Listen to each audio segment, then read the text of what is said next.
بسم اللہ الرحمن الرحیم۔ السلام علیکم مائی یوٹیوب چینل انسانیت۔ امید کرتے ہیں کہ آپ سب دوست خیریت سے ہوں گے۔ اللہ پاک آپ سب کو ہمیشہ خوش رکھے۔ شہادت امام حسین علیہ السلام، یہ وہ مجلس ہے جس کے عنوان ہی سے آنسو بہتے ہیں، غم بڑھتا ہے، جگر کباب ہوتا ہے لوف کے مطابق۔ بلال ابن نافع کا بیان ہے کہ میں عمر سعد کی فوج کے ساتھ کھڑا تھا کہ کسی نے بے ساختہ چیخ کر عمر سعد کو یوں مبارکباد دی: اے امیر، تجھے مبارکباد ہو، شمر نے فرزند رسول کو شہید کر دیا ہے۔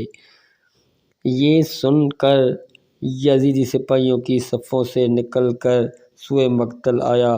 دیکھا تو فرزند رسول تڑپ رہے تھے، شمر کھڑا تھا۔ بخدا میں نے اپنی پوری زندگی میں ایسا حسین نہیں دیکھا جو خاک و خون میں گلتان ہو کر تڑپنے کے باوجود بھی حسین دکھائی دیتا ہو۔ مجھے ایسے محسوس ہوا جیسے مجھے اس کے قتل ہو چکنے یا زندہ ہونے کا خیال ہی نہ رہا۔ مجھے اس کے چہرہ کے نور اور حسن صورت نے اس طرح اپنی طرف کھینچا کہ میں ہر فکر سے بے نیاز بس دیکھتا ہی رہ گیا۔ اس مظلومیت کی آخری گھڑی میں اس نے پانی مانگا۔ ایک یزیدی نے کہا: اب پانی پی کر کیا کرے گا؟ چند منٹ ہی تو رہ گئے ہیں آپ کی زندگی سے۔ اس مظلوم نے فرمایا: ظالموں، کبھی کسی نے مرنے والے کو بھی پیاسا مارا ہے؟ بھلا اب تمہیں مجھ سے کیا خطرہ ہے؟ اب تو میں تڑپ بھی نہیں سکتا۔ اپنے نبی نانا کے پاس جا کر انہیں بتاؤں گا کہ تم لوگوں نے مجھ سے کیا سلوک کیا ہے۔ یہ سن کر ارد گرد کھڑے تمام یزیدی ایک دم بھڑک گئے۔ پھر کیا تھا، جس کے پاس جو کچھ تھا اس نے مارنا شروع کیا۔ یوں معلوم ہوتا تھا جیسے ان کے دل میں رحم کی رتی تک نہ ہو۔ پھر انہوں نے سر کاٹ لیا۔ میں حیران رہ گیا کہ کٹنے کے بعد بھی سر پہلے کی طرح باتیں کر رہا۔ یہ دیکھ کر میں اپنے لشکر سے یہ کہہ کر جدا ہو گیا کہ اب کبھی تمہارا ساتھ نہیں دوں گا۔ غریب زہرا کے قاتل میں اختلاف ہے۔ معتبر کتب سے ہمیں جو کچھ مل سکا ہے ہم وہ پیش کیے دیتے ہیں۔ سبط ابن جوزی نے تذکرۃ القواء میں لکھا ہے کہ حسین ابن نمیر نے آپ کو پہلے ایک تیر مارا، پھر گھوڑے سے اترا، آپ کا سر تن مجروح سے جدا کر لیا اور اپنے گھوڑے کے گلے میں لٹکا لیا تاکہ ابن زیاد سے جا کر انعام لے لوں۔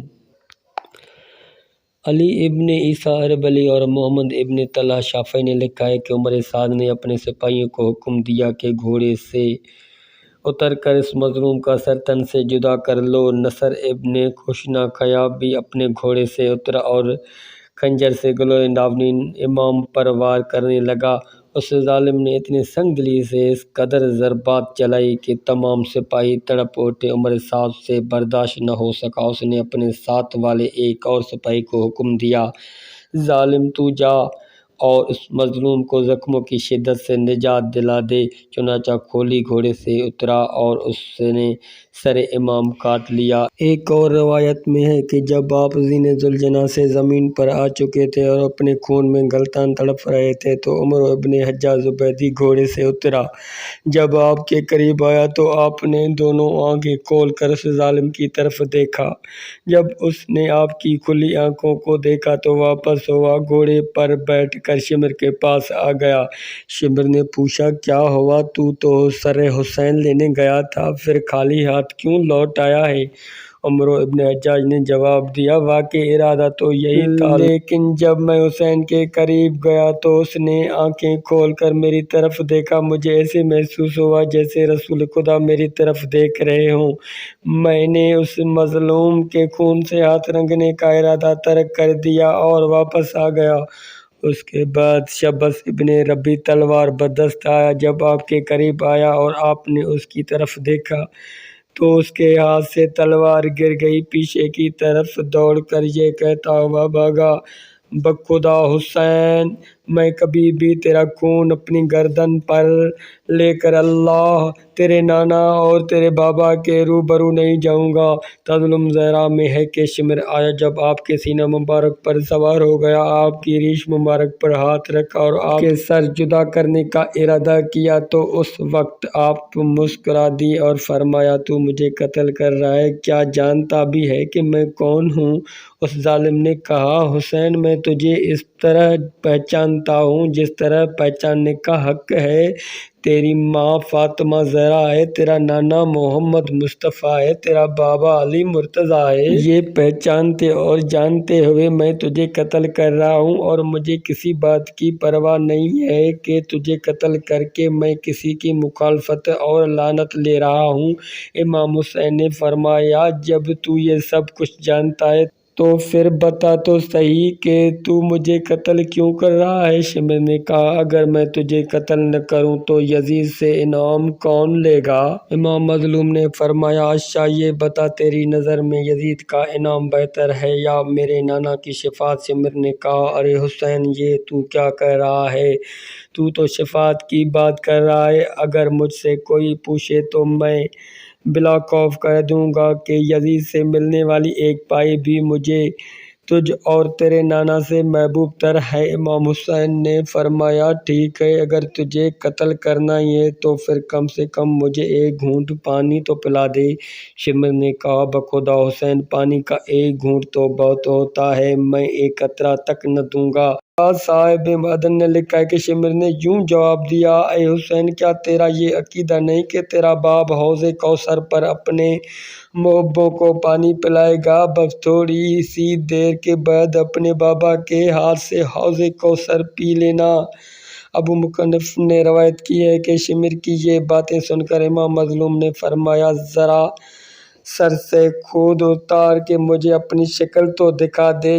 جب اس نے خود اتارا آپ نے اس کا چہرہ دیکھا تو فرمایا میرے نانا نے سچ فرمایا تھا۔ شمر نے پوچھا آپ کے نانا نے کیا فرمایا تھا؟ غریب زہرا نے فرمایا میرے نانا نے فرمایا تھا کہ میرے حسین بیٹے کا قاتل یک چشم اور مبروز ہوگا، اس کے چہرہ پر کتے کی طرح داغ اور اس کے بال خنزیر کی طرح ہوں گے۔ شمر نے کہا حسین تو نے مجھے کتے اور خنزیر سے تشبیہ دی ہے، اب تو میں تجھے ضرور قتل کروں گا۔ اس کے بعد اس ظالم نے اپنی تلوار گلوئے امام پر چلانا شروع کی، کافی دیر تک یہ تلوار چلاتا رہا لیکن گلوئے مظلوم نہ کٹ سکا۔ غریب زہرا نے فرمایا کیا تو یہ سمجھتا ہے کہ جب گلے کو رسول کونین اپنی زندگی کے آخری لمحات تک چومتے رہے ہوں بھلا وہ تیری تلوار سے کٹ جائے گا؟ اس وقت یہ ظالم آپ کے سینہ سے اترا، اس نے آپ کے تن پاش پاش کو بحالت سجدہ کیا اور پس گردن تلوار سے کلاڑی کی طرح وار کرنے لگا۔ 12ویں اور 13ویں ضرب سے آپ کا سر اقدس تن مجروح سے جدا ہوا، اس نے سر ہاتھ میں لے کر نیزہ پر بلند کیا اور اللہ اکبر کہا۔ اس کی تکبیر سن کر پورے لشکر یزید نے تکبیر کہی۔